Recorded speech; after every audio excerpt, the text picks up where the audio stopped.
अक्षत जी, श्री श्री हरिवंश महाराज जी। महाराज जी, पूज्य श्री उड़िया बाबा जी महाराज जी के चरित्र में आपने बताया था कि एक बार एक गुरुकुल के विद्यार्थी ने पूज्य बाबा का प्रारब्ध ले लिया था, और आपने एक कथा में सुनाया कि अयोध्या जी के राजा का कोर्ट का प्रारब्ध निंदा से खत्म हो गया, बस गुरु द्वारा निंदा रह गई थी। तो आपके स्वास्थ्य सही करने का भी तो कोई उपाय होगा महाराज जी? आपको कष्ट कम हो, इसलिए कोई ऐसा उपाय बता दो जिसमें। बस एक ही उपाय, राधा राधा जपो, तुम प्रसन्न रहो, तुम स्वस्थ रहो, यही हम देख रहे हैं, यही हमें सुख है। हमारा शरीर तो जितने दिन के लिए श्री जी ने निश्चित कर रखा है उतने दिन आपकी सेवा कर रहा है, इसको तो जाना ही है। ये प्रारब्ध अमोघ प्रारब्ध है। मोघ माने व्यर्थ होना, अमोघ माने व्यर्थ ना होना। ये प्रारब्ध व्यर्थ नहीं होगा, ये भोग के जाएगा। कुछ ऐसे प्रारब्ध होते हैं जो भोगना ही पड़ता है। जैसे वशिष्ठ जी ने कहा अब तुम्हारी नाक ठीक नहीं होगी क्योंकि तुम्हारी नाक का प्रारब्ध मेरे हिस्से में है और मैं जानता हूं तुम गलत नहीं, इसलिए तुम्हारी निंदा नहीं करूंगा और ये प्रारब्ध तुम्हें भोगना पड़ेगा। ऐसे ही हमारी किडनी का प्रारब्ध जो है ये भोगने के लिए आया। बिना पीड़ा के वो चले तब तक तो सही है। हाँ, तो हमारी पीड़ा इसीलिए कम हो जाती है कि आप सबका सद्भाव लगा रहता है और भगवत चिंतन, भगवत चर्चा उससे थोड़ा मिटती रहती है। सब भारतवासियों का, विश्व का आशीर्वाद है हमारे ऊपर, तो वही बच रहे हैं। उसके बाद हमारा क्या होगा? जैसे अभी तक आप हैं, उसके बाद हमारी जीवन कैसे चलेगा? मतलब ये सोच के हम बहुत, हाँ, ऐसा बहुत से लोगों का प्रश्न, हाँ, बहुत से लोगों का प्रश्न रहता है। सोच ही नहीं सकते जीवन को, मार्गदर्शक ही नहीं रहेगा। पर भगवान का खेल ऐसा है कि सृजन, पालन और संहार वो समान रूप से करते रहते हैं। सृजन, पालन और संहार समान रूप से करते। भगवान का खेल है, अलग अलग खेल है।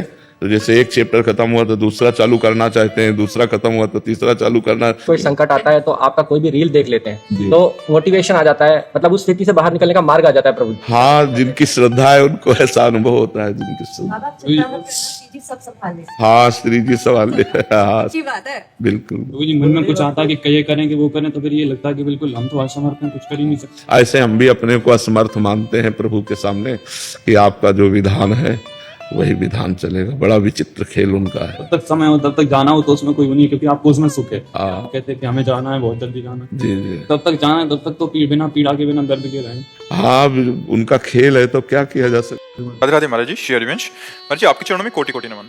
महाराज जी, मनुष्य जिस तरह कर्म करता है उसी तरह फल मिलता है, लेकिन महाराज जी जो ईश्वर द्वारा प्रारब्ध निर्धारित है उन्होंने नियति में लिख दिया है, तो उस पर नाम जप का क्या प्रभाव पड़ता है महाराज जी? यदि हम चाहें तो प्रभाव पड़ सकता है, नहीं पड़ता है प्रारब्ध पर।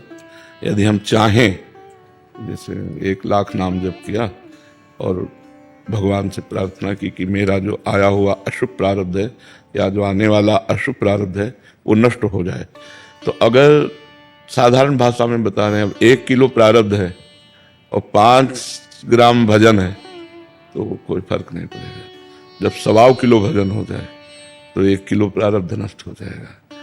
वो भी आप संकल्प करेंगे तब।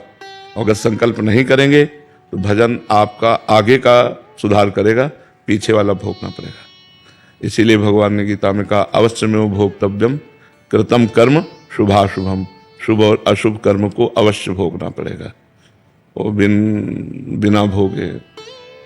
इसीलिए तो डरा जाता है कि पाप कर्म न बन जाए, नहीं तो भोगना पड़ेगा। जैसे प्रारब्ध नहीं बना जो पाप कर्म, वो तो नष्ट हो जाएगा।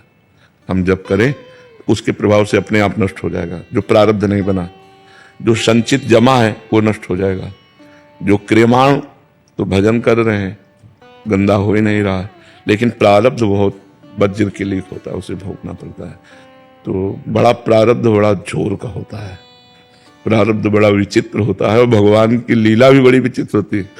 जैसे नामदेव जी की महिमा प्रकाशित हुई तो बादशाह प्रभावित हो गया और उसने रत्नों से जटा एक पलंग दिया, रत्नों से जटित पलंग, तो उन्होंने उसे नदी में फेंक दिया।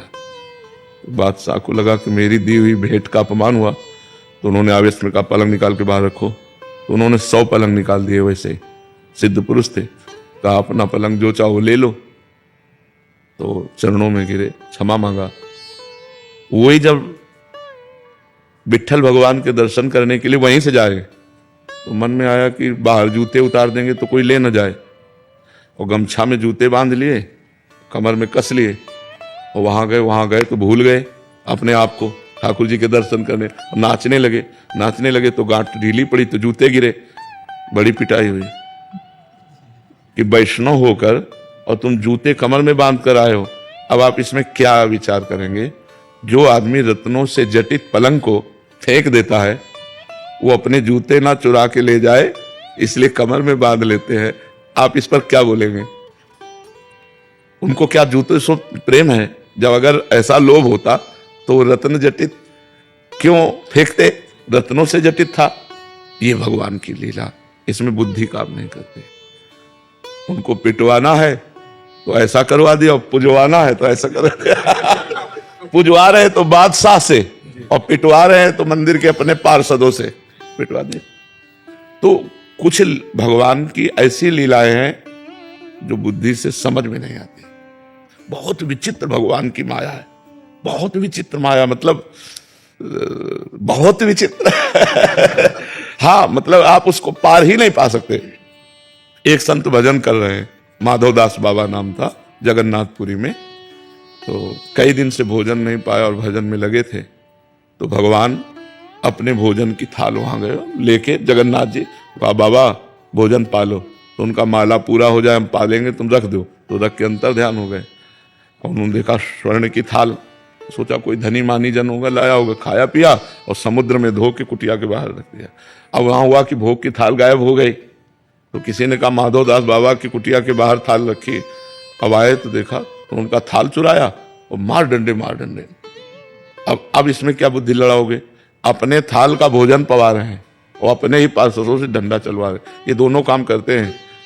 ये अपने भक्तों को यश बढ़ा देते हैं और फिर पिटाई भी करवा देते हैं। पुजवाना और पिटवाना दोनों इनके काम बराबर चलते हैं। ऐसा क्यों करते हैं?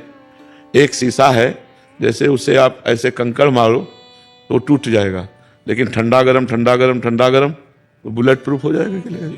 हो जाएगा। भगवान अपने भक्तों को बुलेट प्रूफ बना देते हैं कि उसके ऊपर संसार का कोई प्रभाव न पड़े, मान सम्मान इसका किसी भी तरह न पड़े। तो कुछ प्रारब्ध की लीलाएं होती हैं और कुछ भगवान की पर्सनल लीलाएं होती हैं, जिन लीलाओं में किसी की बुद्धि काम नहीं कर सकती। अब हमको चाहिए कि भगवान की शरण में होकर नाम जप करें और जो दुख सुख आवे उसे हम भोग लें, उसे भगवान का प्रसाद मानकर भोग लें। जानबूझकर हमसे कोई गलती ना होने पावे, बस ये बात है। और खूब नाम जप करें, ज्यादा इस पर विचार ना करें, क्योंकि कोई निर्णय नहीं निकल सकता। नहीं, ऐसा क्यों? तो निर्णय नहीं निकल सकता। बहुत विचित्र है। अनुभव कर सकता है, दूसरे जान ही नहीं सकते, दूसरे समझ ही नहीं सकते। इसलिए भगवान की शरण में हो जाए और अपने को छोटा बच्चा मान ले।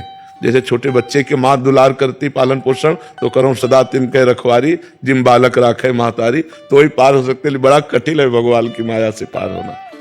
जय श्री राधा वल्लभ हरिवंश। आप सभी को राधे राधे। जैसा कि महाराज जी ने इस वीडियो में बताया है कि भगवान अपने भक्त को बुलेट प्रूफ बना देते हैं। और एग्जाम्पल में एक जगन्नाथ मंदिर के पुजारी, जिन्हें भोजन दिए खुद जगन्नाथ श्री ला करके, उसके बाद उन्होंने भोजन किया और वो स्वर्ण का थाली था, तो उन्हें उनके ऊपर चोरी का इल्ज़ाम लगा, जैसा कि महाराज जी ने बताया है। और चोरी के कारण उन्हें बहुत ज़्यादा मार भी पड़ी, जिसमें उनकी कोई भी गलती नहीं थी। इस वीडियो में आपने देखा। तो इसलिए भगवान अपने भक्त को बुलेट प्रूफ बना देते हैं। और भगवान की माया भगवान ही जाने, क्योंकि भगवान की माया को आज तक कोई समझ नहीं पाया है। आज भगवान की माया भगवान ही जाने। चलिए आप लोगों से मिलते हैं नेक्स्ट वीडियो में। आप सभी को राधे राधे। जय श्री राधे, जय श्री राधा वल्लभ हरिवंश।